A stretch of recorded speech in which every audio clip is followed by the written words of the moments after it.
Yeah, so what I've learned from the past tranche and the past tranches is that there are a lot of aspiring entrepreneurs that are out there just looking for the opportunity, looking for access to capital, and so that's probably the first lesson that we've learned, and also that there are a lot of creative individuals looking to start a business to get the business going.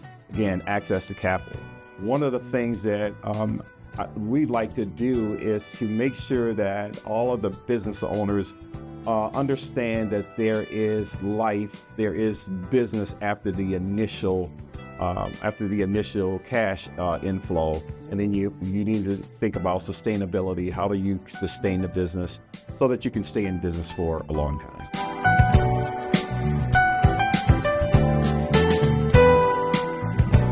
Yeah, so what we've learned from the past tranches and how we've used that is that we've refined the application process. That's probably the biggest thing that we've used. We've learned that, and we said, okay, let's make the application process a little more user friendly for the applicants, and also let's make sure that we include things that can help them understand their business a little bit better.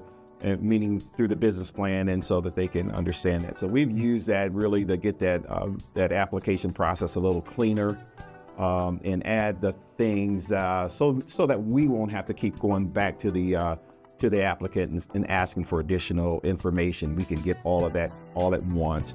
Do a pre-application. Actually, we started out with a pre-application, and that really helped the application process.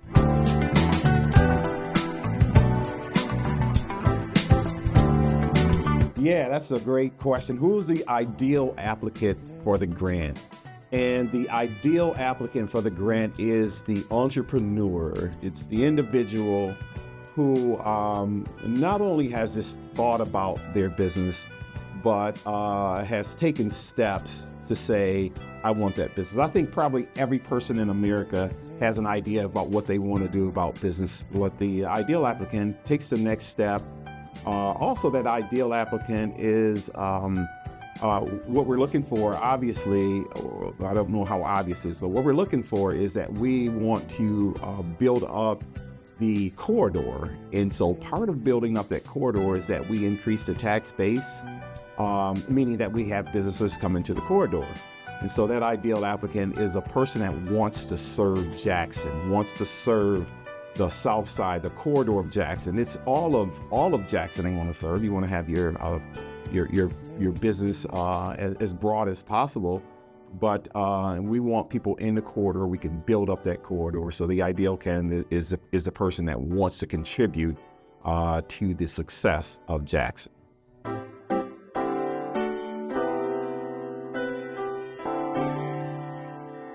So what the official grant process looks like is we, on our end, we go out and we set up an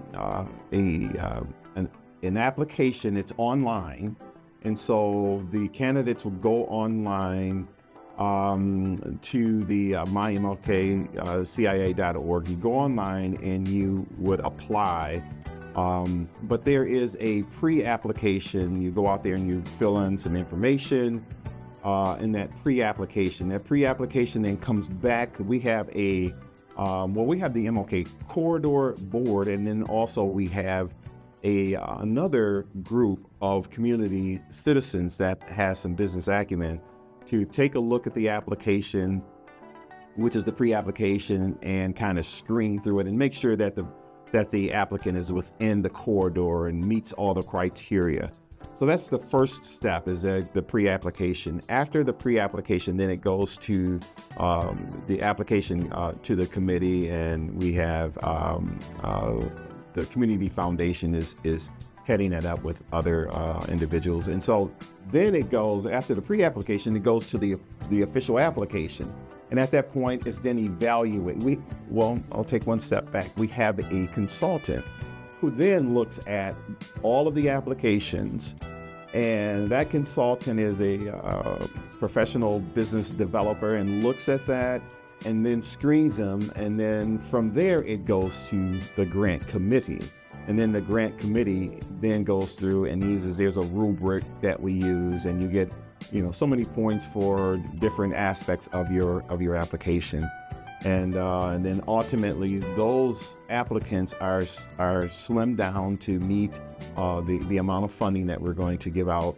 And then it's recommended to the board. Then the board goes in and does interviews with the finalists so that we understand the application, and then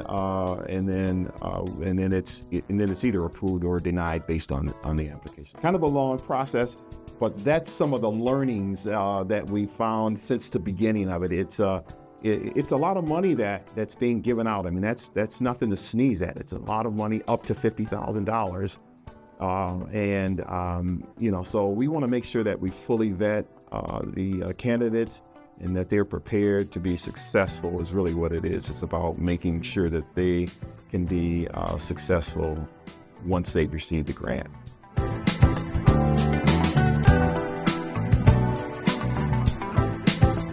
So lastly, what I'd like people to know and understand about the grant is that I think the number one thing is that the corridor, the south side of Jackson, has been neglected for a number of decades, not just years, but decades. And so the purpose of this grant, the purpose of the MLK-CIA is to rebuild the south side of Jackson. And the best way that we thought we can do that is to do some economic development in Jackson. And so I want people to know, and we are an authority of the city of Jackson. And so what that means is that we've opened up something that's called a TIF, which is tax increment financing.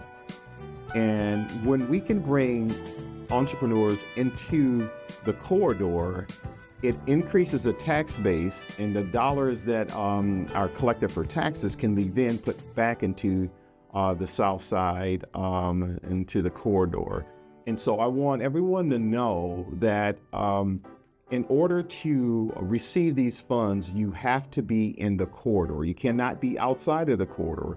You can serve other parts of Jackson. You can serve the Jackson County. You can serve, anywhere in the United States for as far as that's concerned. But the idea is to get businesses inside the corridor, build the tax base, and what that'll do is just increase the revenue and spending on the south side, which will increase the economic base for the south side, but it also increases the economic base for Jackson.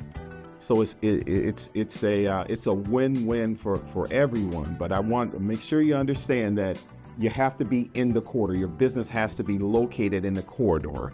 And so that's what we're in. There may be some misinformation thinking that you can get the funding if you're outside the corridor. So the answer to that is no, you have to be in the corridor, but you can serve the corridor and other spaces outside of the corridor. And lastly, what I'll say is that the rules for receiving funds from the corridor has not changed. It's been the same as what it's been since the very beginning. And I've heard that the rules have changed and they're going to do some other things. The rules haven't changed. The biggest thing again is that you have to be in the corridor. The business has to be located in the corridor. That's what we look for. Now, where you actually live is up to you, but the business has to be in the corridor. And so just wanted to make sure that the rules haven't changed. There aren't any different rules there, but that's where it is. So we're just looking forward to this next tranche. I mean, I'm excited about it. This is the fourth tranche, really excited about it. We've seen a number of applicants, probably over 100 applicants, and just refining that process. So I'm so excited about it, looking forward to see the change that's happening in the corridor and on the south side of Jackson.